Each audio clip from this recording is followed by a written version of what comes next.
Next, we have the session by Dr. Solomon Kota Solomon Raju.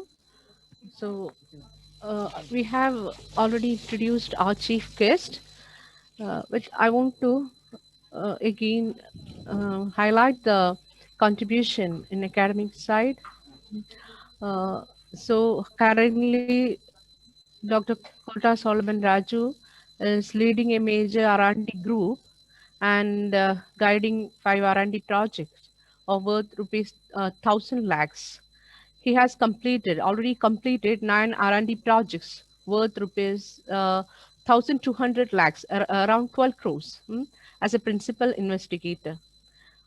He is an author and co-author of more than 130 scientific papers published in peer-reviewed journals and conferences, delivered more than 100 plus talks in international conferences, seminars, workshops, and guided more than 78 MTech dissertation and already 7 PhD produced and guiding 9 PhD students now. So apart from the above R&D activities, he has been teaching and delivering lectures in systems engineering and allied courses for the PG students. In Chennai, he worked as a visiting professor in Hiroshima University, Japan, and electrical department in BITS Pilani. He is also a fellow of the Institution of Engineers, senior member IEEE, and life member of IETE New Delhi. Selected as a member for the Foreign Science and Technology Exposure Tour programs by DST, Government of India. So he played a key role in materializing the MOU between CSIR, Siri Pilani, and Hiroshima University, Japan. So we are honored and proud to have such eminent personality for our session. Welcome you, sir. Thank you, Dr. Mary. Shall I start my talk? Yes, sir. Yes, sir. Okay.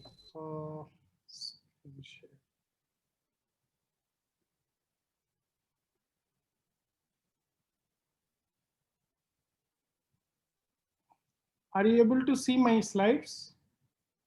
Yes, sir. Yes, sir. Very well.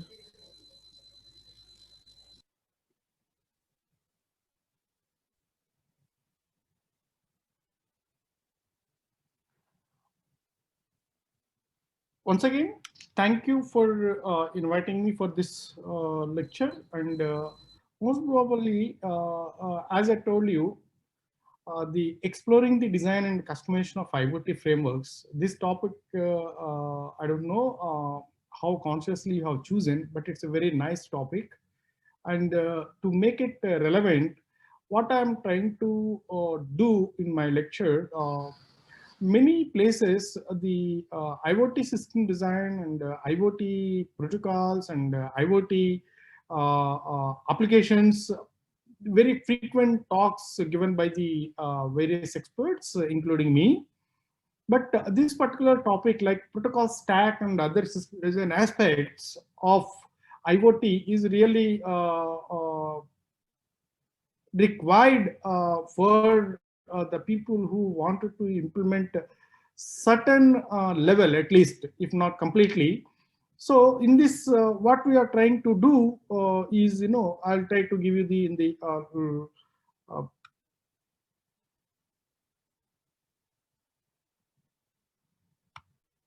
okay, okay. Okay, so basically, I'm from CSR City, which is the constituent laboratory of CSR. Throughout the country, we have 38 laboratories, and ours is pure central government funded organization. Basically, one of the department under Ministry of Science and Technology. DST, DBT, and the DSAR. Under DSAR and the CSR comes. In general, the CSR is bigger than the department. The reason is the CSR was established before independence, that is in 1942. Just for the administration aspect, to fulfill that administrative flow, uh, the government of India has created DSIR department in 1970s, so that the CSR can be linked to directly to the government of India. Hence, our DSIR secretary and DG CSR is the one person. The default secretary of DSIR is the DG CSR. So we also offer various programs in the particularly MTech and the PhD programs. And we have throughout India 38 laboratories in various science and technology fields.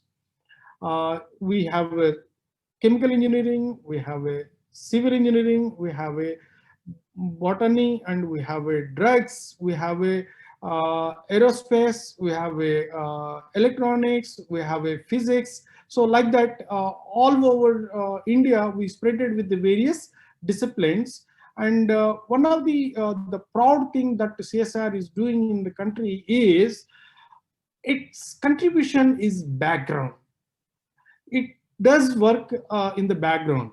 It won't comes under live, but only in the COVID, during the COVID season, we came few things in the front, but in general, we work for the background.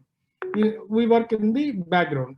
So generally, for example, ISRO sent Chandrayanam, but Chandrayanam has sensors made by Siri. And for example, the other one, Sonalika tractor, made by one of our sisters laboratory, that is CMERI. So there are many drugs, discovered under the CSR labs. So though we don't speak much in the public, but our background work is really backbone to the country. And we really appreciate and encourage the students for their PhD. We also support the projects for faculty under R&D schemes. We also make the participants the facilities available to the other people. Before 2011, we used to have lot many students from other educational institutions like UGC universities, IITs, Bates Pilani, and many other university students used to come here, and they used to learn, and they used to complete their theses. But from 2011 onwards, we CSR as a university, we got parliament approval to conduct and to award the degrees of PG and PhD degrees. So with this, I would like to conclude the introduction about my organization. And now we shall discuss about what we are going to discuss as a outline today's talk. The first thing I will try to explain what's the IoT and introduction to the IoT, and then what are the various applications. In general, general statement I normally give is there is no application where you cannot apply IoT technology. So those things we can see. And let me explain you the integrated IoT system, what it contains, what are the various stages of these devices. And then we'll see the protocols for the IoT systems. Unfortunately, IoT is not a single domain expert people can do it. You need to have a multidisciplinary expertise. In the multidisciplinary expertise, particularly EC students and faculty are not really aware of this protocol stack, architecture, and TCP/IP. If they know that, then the things will be easy. I will try to explain by taking that as a uh, one of the example for the IoT, and then various technologies and terminologies that are really used for IoT. And particularly, I would like to emphasize on application layer protocols. Why? The EC students, even if they know the entire protocol stack, they may not be able to do the real system implementation. So for that, they require to learn NS2 or NS3 and other wireless sensor network simulators, OpNet Plus or Omega Plus. These environments they need to know, and to avoid those things and to go for the practical aspects, I'll simply explain what are the application layer protocols, and when they are going to be used and how they are going to be used. And with this, I think they can go ahead with the system design aspect. If any participant is related to the computer science, and they can also look at the details, which I am going to explain in the coming period. The another important aspect is the system level design aspects, which really resembles my title. Uh, System level design has posing a lot of challenges. Believe me, no company can provide the best IoT system for give for any kind of application. So that is the one of the real challenge, and we will see various challenges, and we will try to discuss the challenges and respective solution in coming lecture. So after that, I'd like to keep you summarize all the things, and try to take up a few questions from you if time permits. Okay. With this, I would like to start my first with the definition. As you told, everybody knows the IoT, and I need not emphasize what is really the IoT. But what we need to understand is uh, IoT is nothing but networking of the physical objectives. It contains or it embedded with the sensors and has intelligence, which is implemented through software or hardware, and it communicates when or on demand. By on demand, it can communicate to the user. The user can be a value customer, or user can be the another user provider, another service provider. So this is the basic thing that normally IoT is going to do it. But why people are talking about only IoT means, as I said, it is more linked with the business. Many people are designing and implementing IoT models for their to increase their business and to improve their productivity, and to uh, maintain their services without having any hassles. That's the reason, and it is really having involved with the money and the business. So many people are after IoT. The bigger term, if you want to say, like industry or the mm, oil industries, then we can simply replace the IoT term as cyber physical system. So with after looking at these things, what we can say, IoT or Internet of Objectives, Internet of Everything, and Internet of Web of Things. So many terminology is there, but essentially, the whatever the name that they call it, the functionally it is slightly different because the application is different. But if you say the application oriented, all these terminologies are almost same. So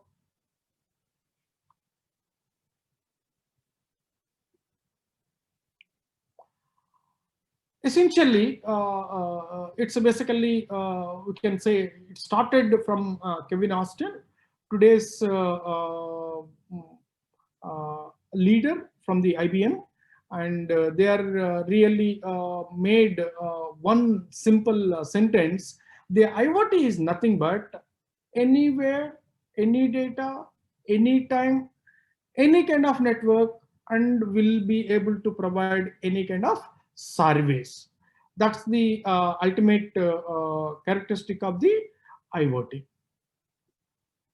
What it basically contains, uh, it contains the sensors for a given physical parameter, and it contains the signal processing, and basically the signal processing can be implemented in the hardware or can be implemented in the software, and the signal processing along with the signal conditioning circuits.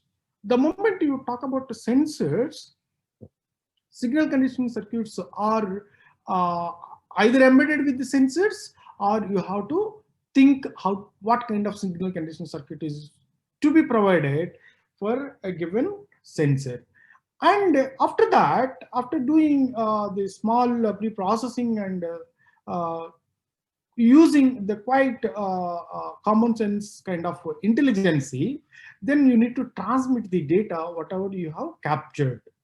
See, you assume one sensor, let us say a simple temperature sensor, is giving you the floating point value, and the floating point value generally takes 32 bit if it is a single precision, and if it is a double precision, 64 bit. And let us say this 64 bit, if you divide into the bytes, then it is a almost 8 bytes, and 8 bytes per second if you take it, 18 per second, 8 bytes if it is producing, the for 1 hour 18 to 16 to 60. And do we really require that much data? If we don't require, only we can keep the changed values. Even the changed values which are abnormal, then only it gives you the value. If they are normal, then also we don't require even the changed values also. So this indicates the IoT system designer should think on as per the application. It's not a thumb rule what to keep, what not to keep. Depending upon the application, you have to think about what kind of data you need to keep raw data captured by the sensor, what kind of data you need to keep after the pre-processing, and do you really keep at the edge device, or at the end device, or at the fog device, that once again required the depending upon the application.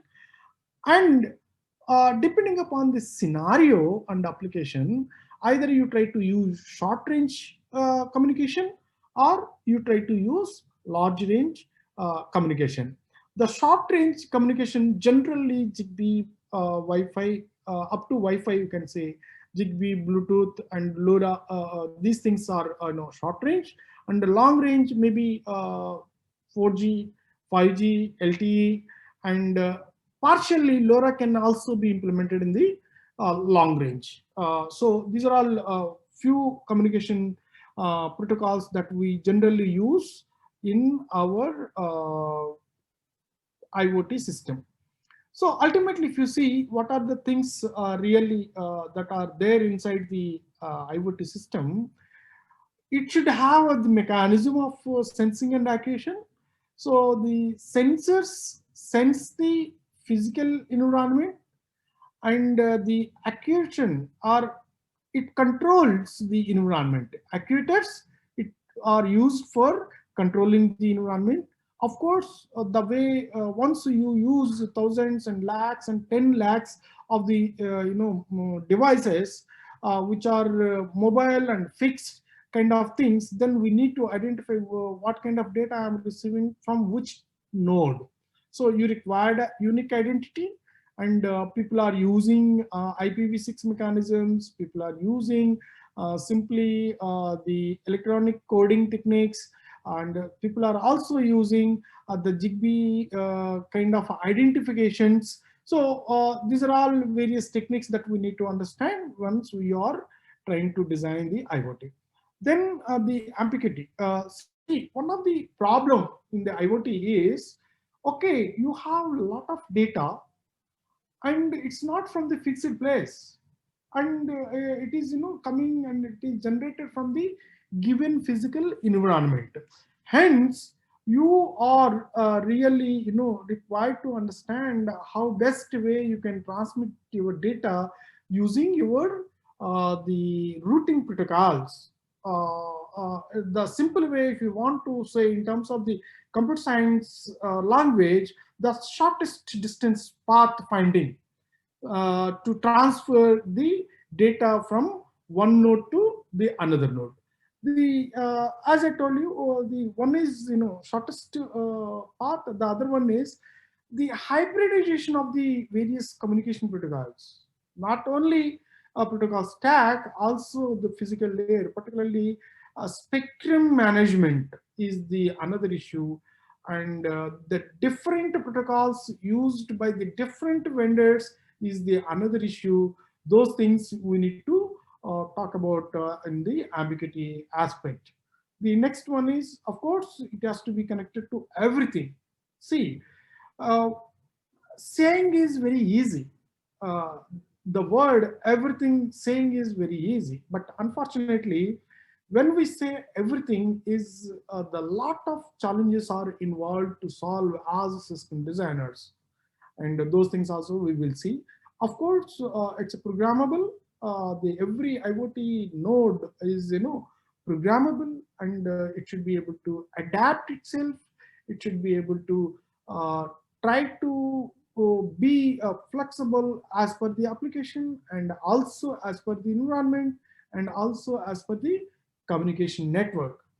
The another aspect of the IoT system is embedded intelligence. Of course, the moment you say the embedded intelligence, it starts from the simple comparison to the AI, artificial intelligence. The another buzzword along with the IoT, there is a another buzzword is the machine learning, the deep learning. See, artificial intelligence, are they really different? Actually, if you see, they are slightly different in terms of the partitioning. The if you consider AI as a superposition, or if you take a complete system, under that the ML machine learning is a subsystem, and if you take further subsystem within the ML is a DL. So it comes deeply. We try to analyze and we try to learn based on the data, and we try to learn based on the past data. We try to learn and try to predict based for what is the value in future. If we don't get the future predicted value, then we go back as a feedback, and through the neural network backhaul process, and then we try to recorrect our system, and then once again use our normal domain expert algorithms along with the machine learning, and then go ahead with the try to predict, or you can say try to reduce the range of the prediction using these algorithms. Of course, it depends on the application, where what kind of algorithm we need to use, and how complicated algorithm can be accommodated within the node. That is the important aspect. The biggest and one of the immediate problem is interoperability in the communication. And interoperability communication means I have a Zigbee and somebody is having Bluetooth, then we together is claiming his own version of the IoT, I am claiming my own version of the IoT. The moment I say IoT, uh, my device should be able to talk to his device. Then only we can claim our node or our system is IoT compatible. So for that, at least communication has to have the some of the understanding, how to communicate one to one and how to communicate if you have some different protocol. Uh, Definitely, it's not possible to provide all physical layers, but can we do something at application layer, and can we have some kind of mechanism where the physical layer formats can also be changed. So this is the one of the potential research which is now going on in the R&D community. The next one is computation. Of course, all these things only can be possible if you have a really computing device within your node. And IoT device always demands the energy efficient computing. And the communication aspect generally takes a lot of communication, a lot of computation and a lot of energy consumption also. So consciously you need to do when to transmit the data, when not to transmit the data, how much we need to transmit the data. These aspects we need to look into that. So essential feature of the IoT is less energy with required storage.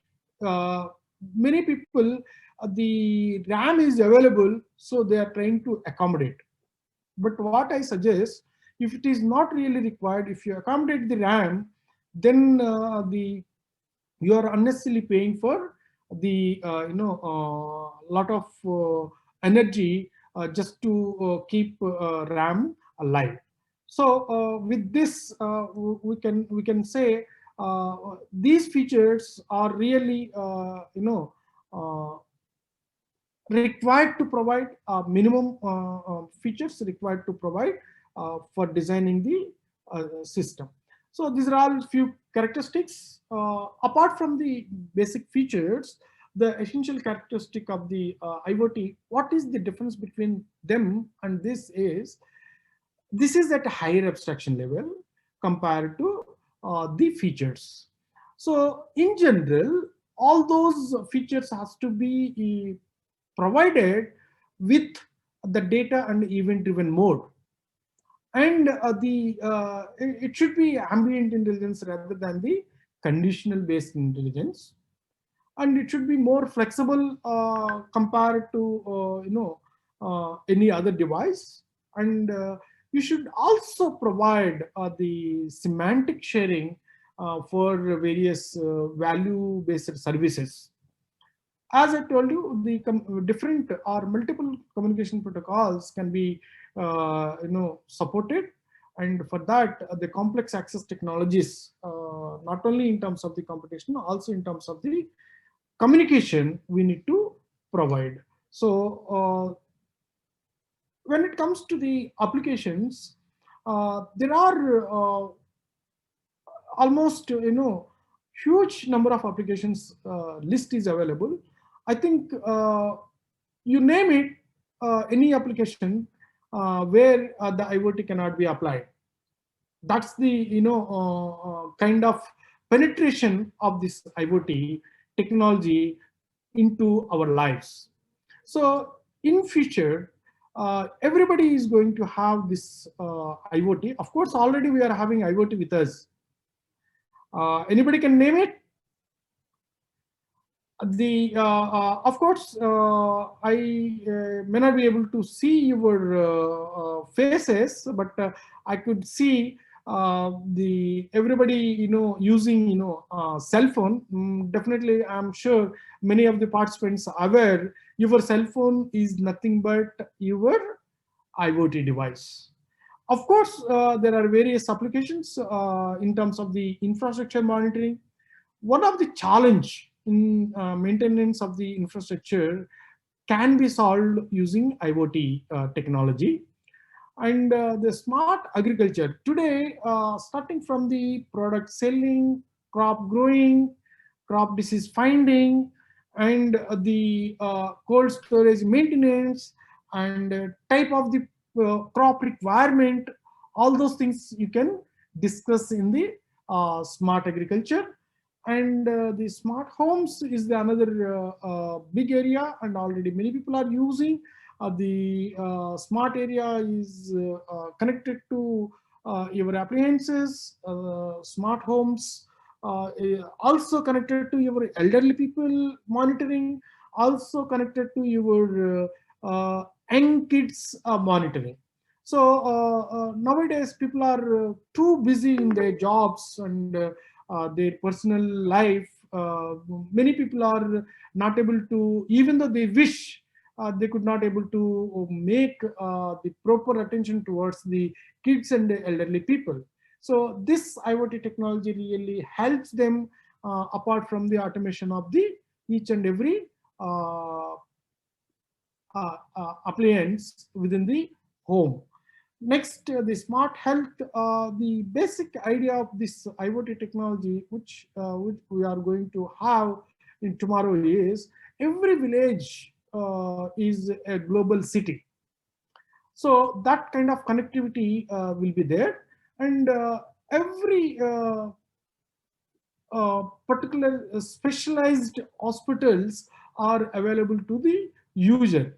See, IoT technology gives you that kind of potential, but the people who want to implement, they have to work for the kind of application that we can do it. Like, few community centers can be established in the villages, and each community center can gather the people who are having some problem, and they can directly connect it to the direct doctors who are staying in the cities. See, like that, the another important and very burning issue is the pollution. See, during the I feel better during the lockdown time, and much the weather changes also happened, because due to lockdown, pollution rate was reduced. So not only monitoring, can we control the environment? And if you go for the Shanghai city in China, one has to pay for the air tax. The reason is the city was heavily polluted. Because of that, they try to control the weather by putting the oxygen cylinders and other pollution reductors. So similar thing we can also think of in the smart cities. And the another big revolutionary aspect and application which we are going to see is the factory automation. And industry 4.0, 4.0 generally is going to dominate our big factories, and in terms of complete automation, to have high productivity and maintenance. So these are all various applications which we can look at. The IoT technology can be applied, including the intelligent transportation. So if you see the further division, all these applications, as I told you, the smart homes can be home automation, indoor quality monitoring, smart gardening, surveillance, elderly people monitoring, and young people monitoring.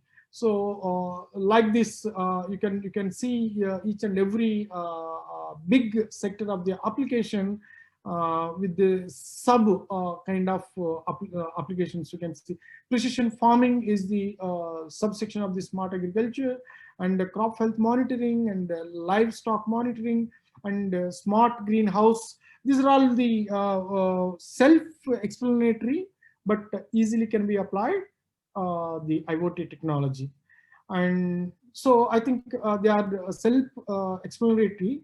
If you want, you can refer one of my IEEE paper, which is published recently.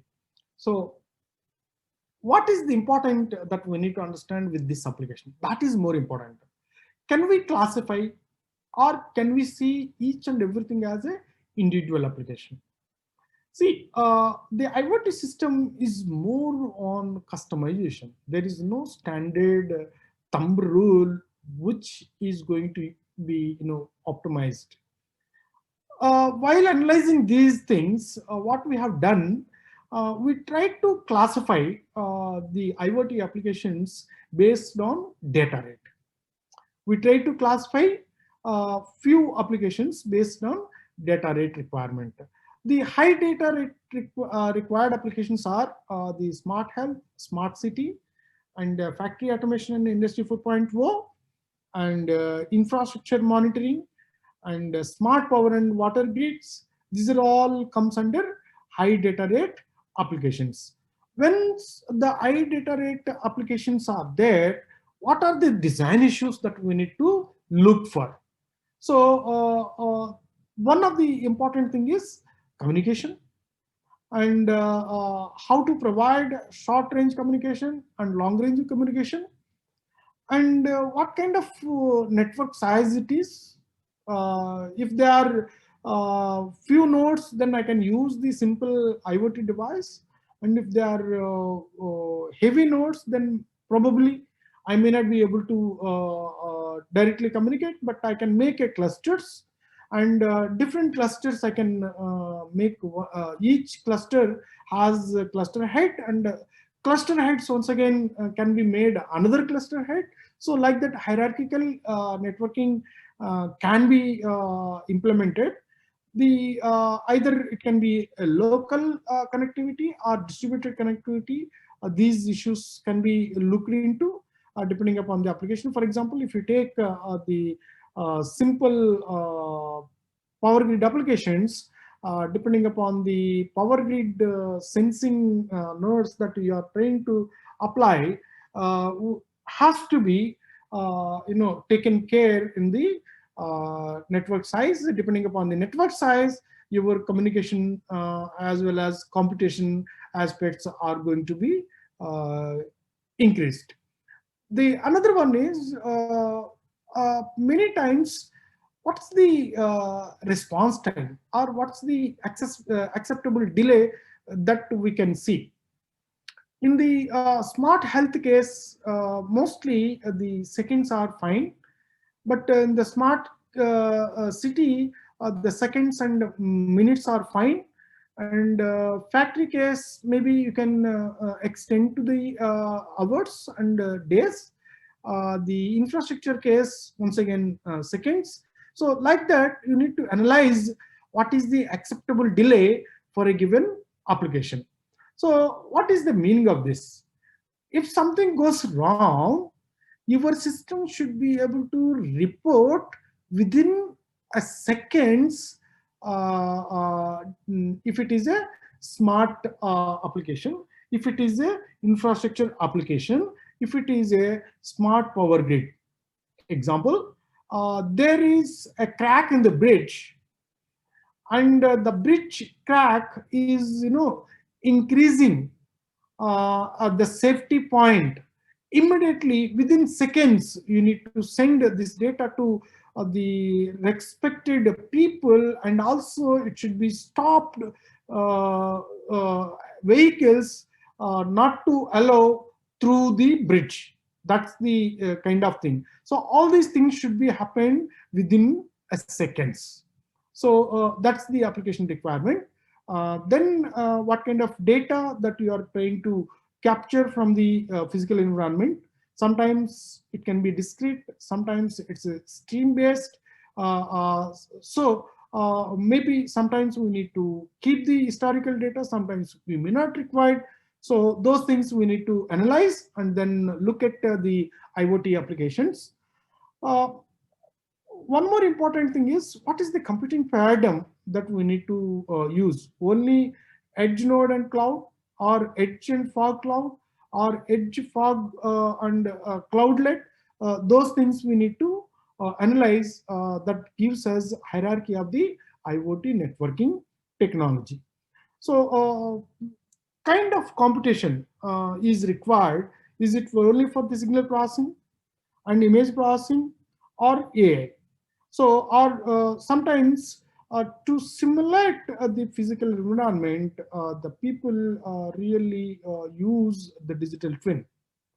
What happens, the actual sensor is capturing the data, and the environment can be created in the digital twin, and to predict more accurately what's the quality of the our computations.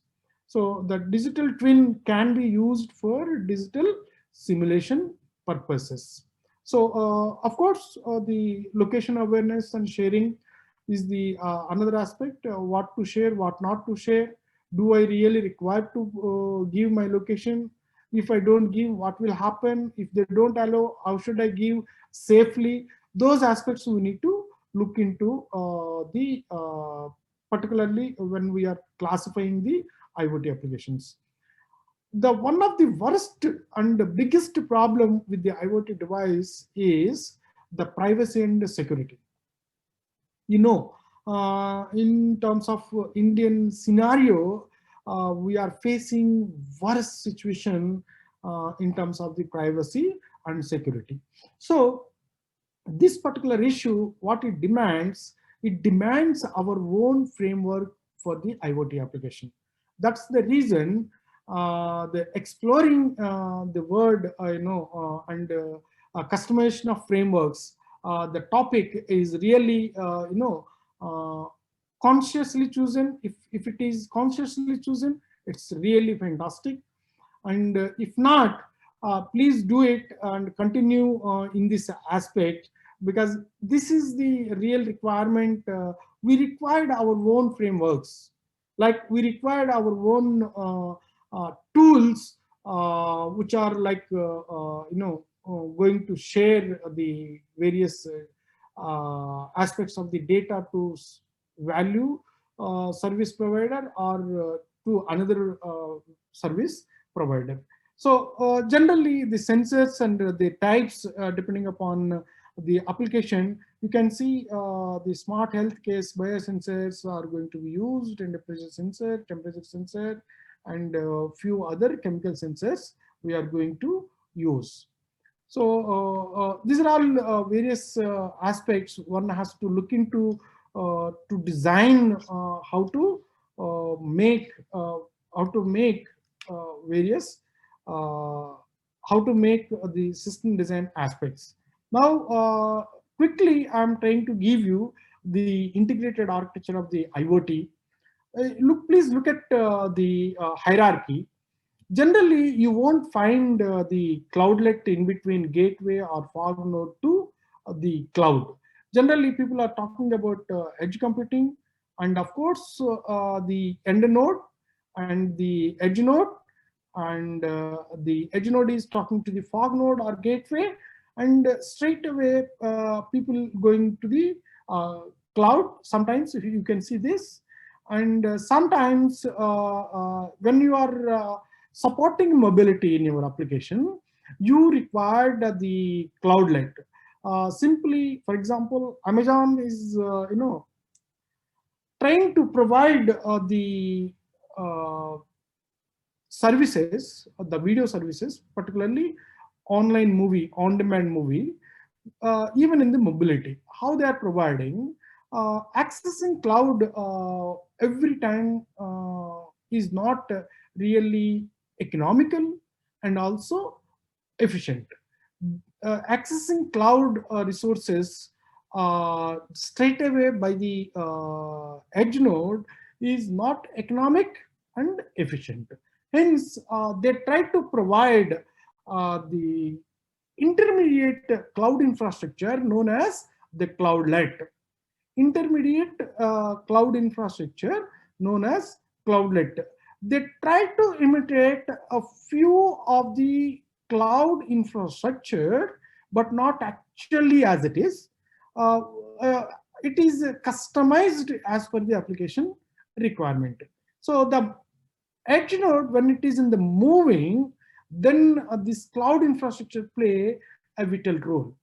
let us say you assume there is a single cloud computing infrastructure is maintained by Amazon, and the people who are having Prime users are watching the video, and you assume the cloudlets are established in Calcutta, Chennai, and Delhi, and Bombay, and the mobility or mobile edge nodes are trying to access using LTE or 5G advanced communication, long distance communication technologies using cloudlet whenever they are needed to their particular cloudlet. And cloudlet indirectly is caching the required information from the cloud computing servers. So now look at the entire IoT networking technology devices. One is end node used for the data acquisition and pre-processing, and the another one is edge node. Nowadays, the computer engineers or computer science departments very passionately they say we are working on mobile edge computing, and edge computing and mobile edge computing are slightly different. The edge computing having mobility facility is posing a lot of challenges. Those challenges also we can look into that, and that is really called the edge computing. So I think next, fog computing, people are talking about fog computing and cloudlet. Generally the cloudlet is limited cloud computing aspects are involved, and it also supports the mobile edge computing. Of course, many people know the cloud computing. Then the communication model, it is required end node to the end node, and end node to the gateway, end node to the cloud and cloudlet, and without stopping the background work, without stopping their services. That is, acquisition of the data has to be there. If user demands, it has to provide the data, and also it has to manage not only the device, also the service that it is used in the business model. So these are all various aspects. Now, if you see IoT computing paradigms, all these things like edge computing, cloud computing, and the fog computing, these technologies are really booming the technology, and also efficient people are working in this aspect, not only in terms of the R&D, also to create the best business model. The IBM, Amazon, Google, everybody is talking about this IoT basically based on the cloud computing. So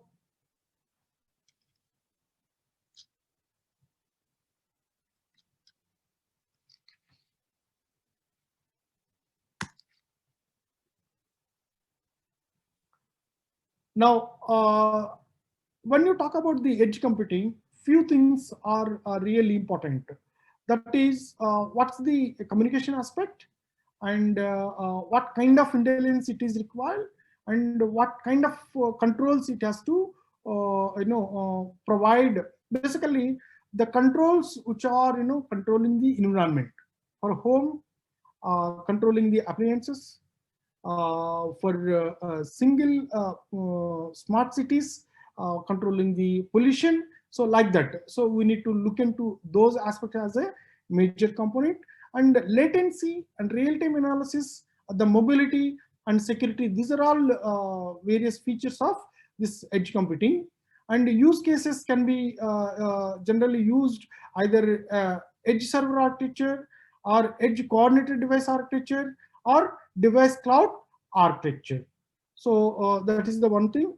The same thing in a simple manner, I am trying to explain in a without a cloudlet, so that people can realize in a simple way.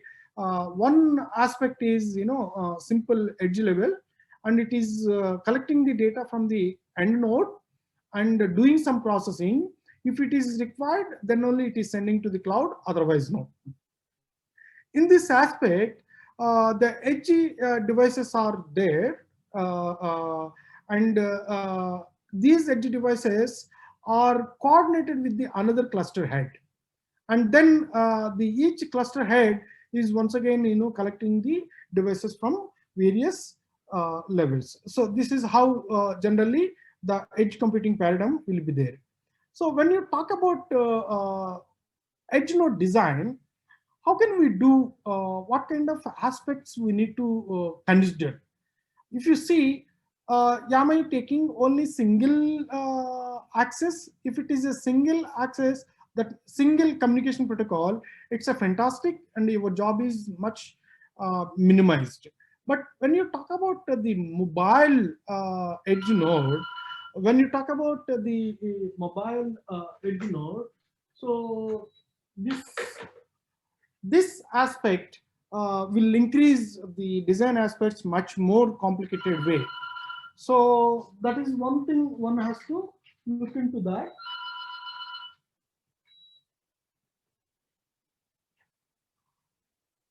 Sorry, I got a ring. What are the issues that we need to look into?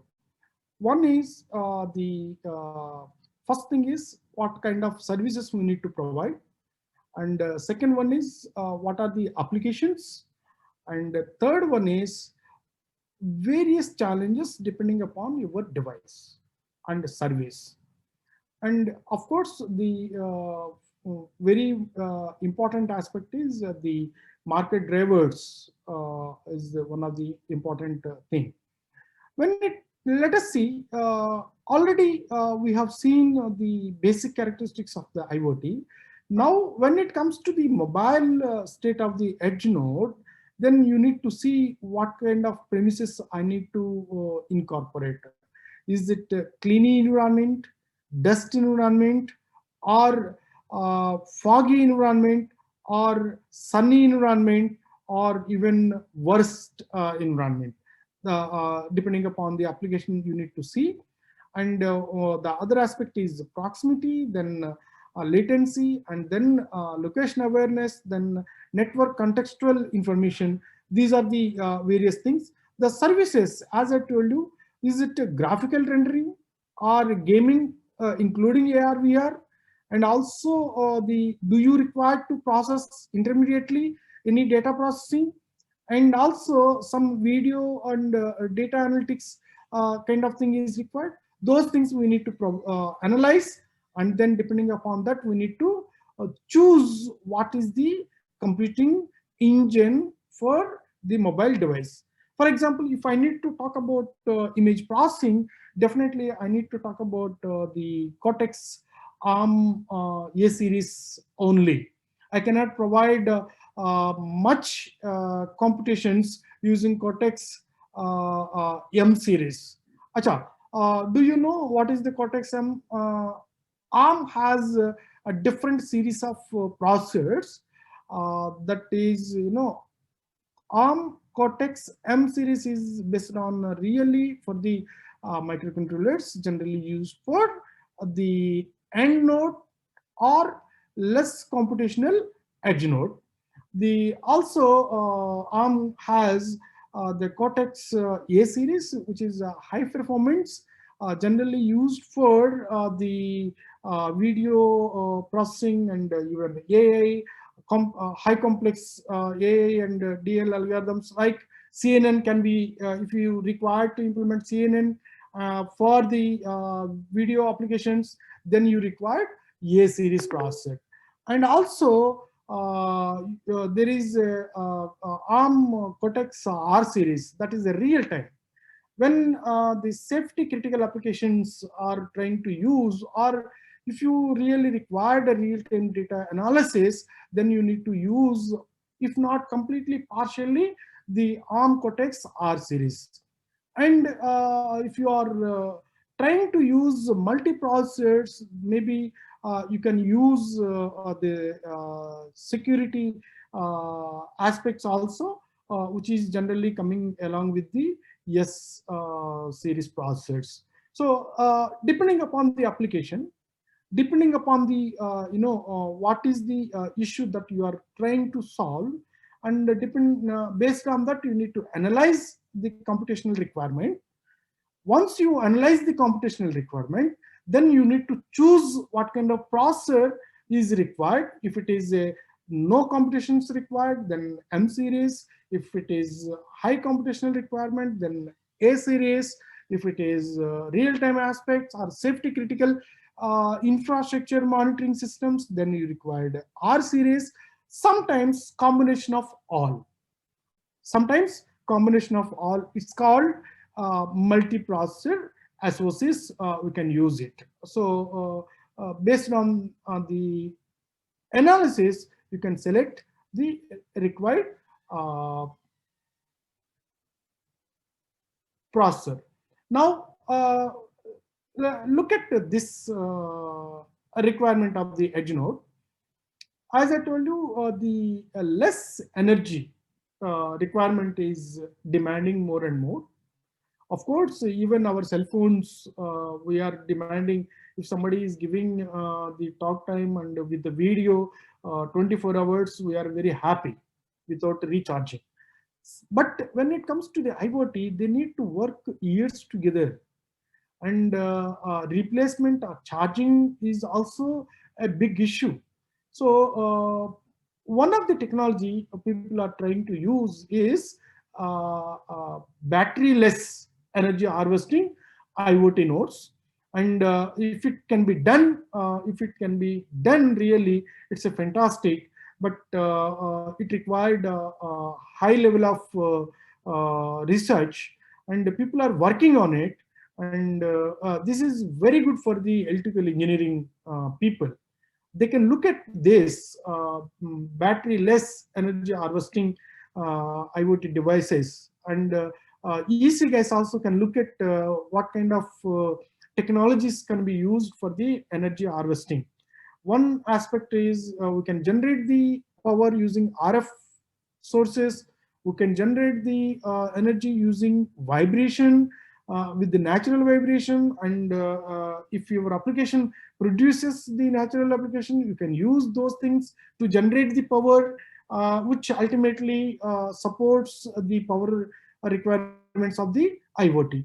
So those things you can see apart from kinetic and thermal and solar aspects. So the communication aspects, we can look at can I reduce the communication with some encoding and decoding techniques. So those things also you can see.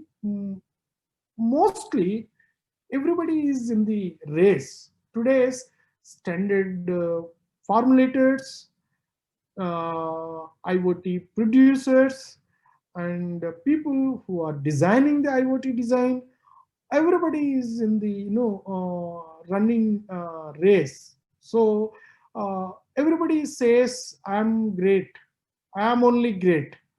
But unfortunately, we need to understand, is this really he's only great, or he's one of the great?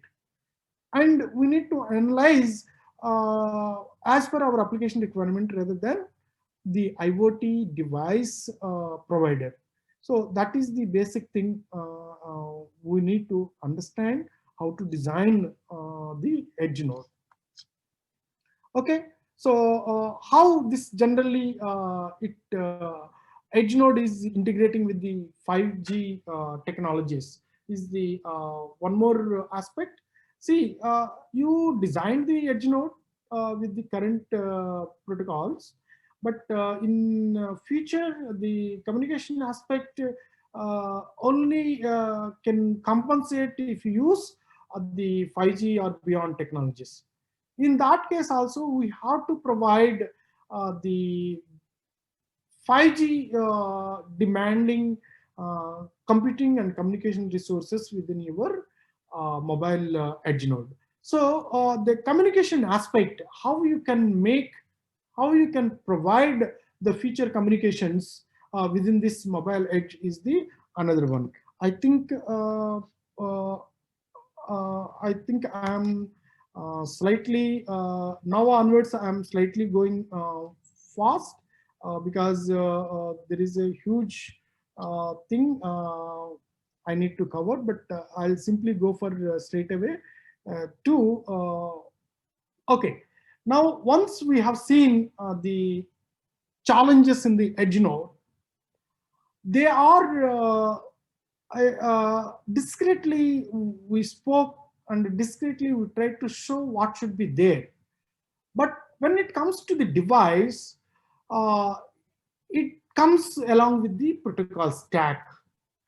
And whenever you try to design any IoT node or mobile edge node, or in that aspect, any kind of device, whether it is fog or cloudlet or cloud or edge node, you are supposed to look at the four aspects. One is the domain, the other one is architecture and deployment view, and the third one is communication protocol, then the life cycle of the application. So Hello, sir. yeah, it's 11:30. Please, yeah. Can you please wind up within 5 minutes, sir? Yeah. This person is waiting. Correct. Sorry So, to say. Once if you understand those aspects, then we need to look into how to provide the communication protocols. So now look at this typical IoT node. It has the hardware, firmware, and middleware and application software. If you translate this ISO 7 layers aspect, then application layer and the partial application software and the middle software going to the transport layer, and then middle software to the devices is going to the perception layer once again coming to the firmware. And in each layer, these are the protocols that we generally use. The transport layer, TCP, UDP, and internet protocols. IPv6 is more relevant here, and adaptive protocol is 6LoWPAN, and the short range communication protocols, and along with the long range, the operating systems that we need to look into. We need to select a proper operating system along with the which is satisfying your hardware aspect. So once you look into that, then you can make a system design.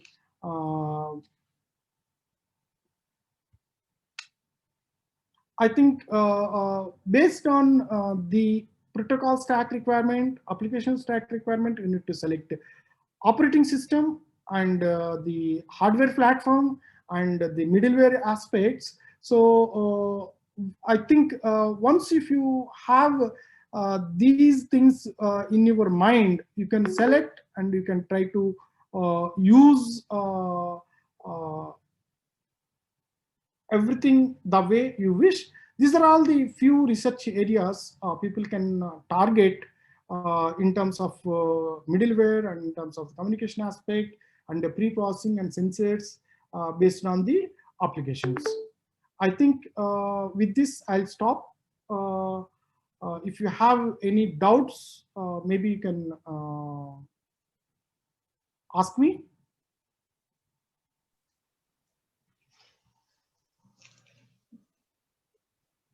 Any queries? One or two queries, sir will answer. We have to start the next session soon. So there was one question from the participant. How can we connect the crops with the internet and get the data? Basically, there are three different methods. One is using sensors. Basically, sensors are generally used for the soil characterization and the crop characterization by sensing. There was one question from the participant. How the sensors are getting connected with the agriculture? Yeah, how is it connected to basically internet? IPv6 based sensors are there. and you can identify the locations. Also, there is a one more. So there is a query. People can use the drones. Some queries are there, sir. Can you see, sir, in chat box? I'm not able to see. I think if somebody reading, then that Kindly could share some examples of IoT in agriculture. So can you hear me? Yeah, I'm able to hear you.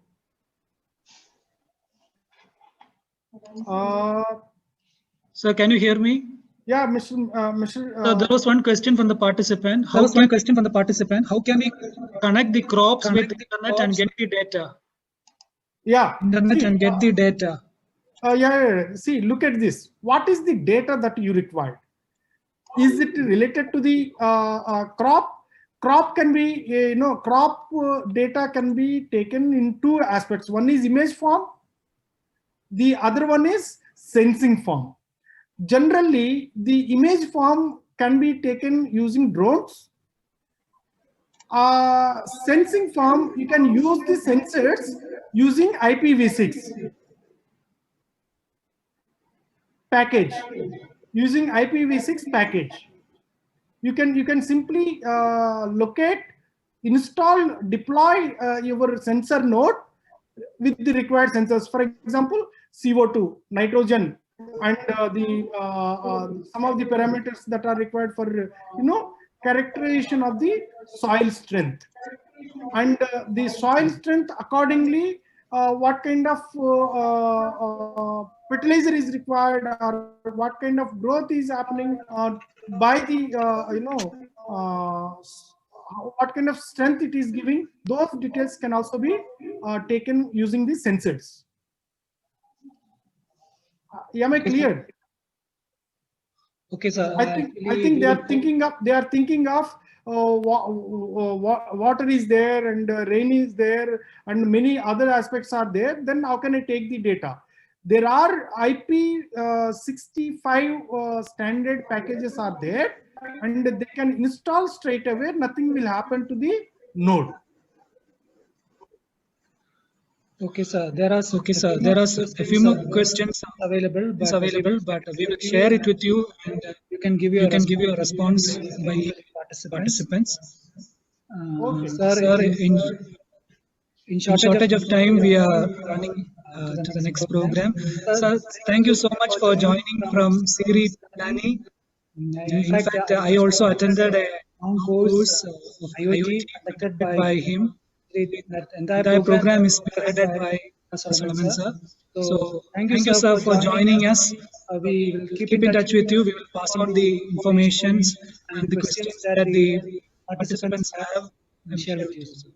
Okay. Thank you. Thank you so much, sir.